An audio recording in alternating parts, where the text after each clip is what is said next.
মেয়েটির নাম ছিল রূপা।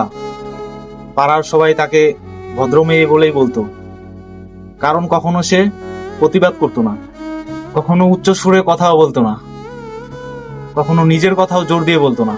কিন্তু কেউ জানতো না চুপ করে থাকা মানেই শান্তি না।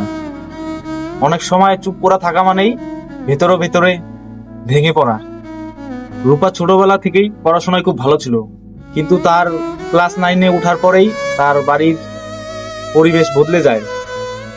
একদিন হঠাৎই তার ছোট পিসি তাদের বাড়িতে আসে, ফিসফিস করে কিছু কথা বলতে থাকে। মেয়েটা বড় হয়েছে, এখন থেকেই দেখতে লাগবে। রূপা বুঝতে পারছিল না কি দেখতে হবে।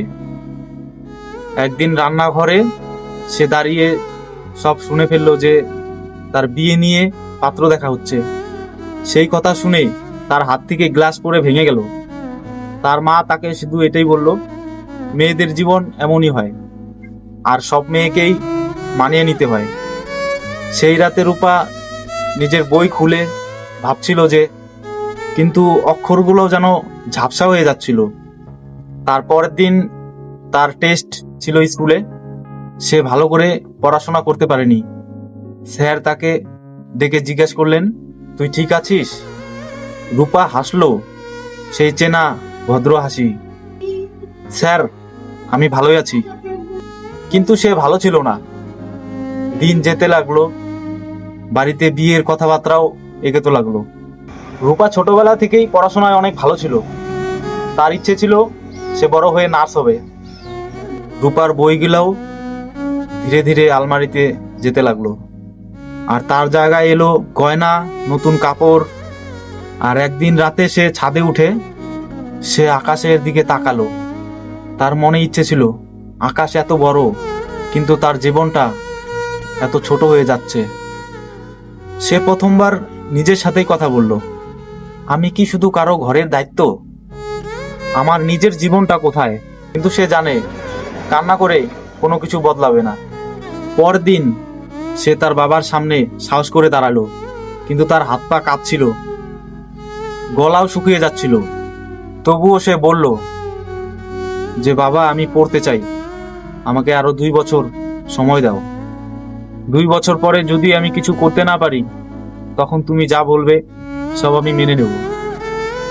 এতদিনের চাপ থাকা মেয়েটা কথা বলছে, সবার কাছে এটাই অবাক ব্যাপার।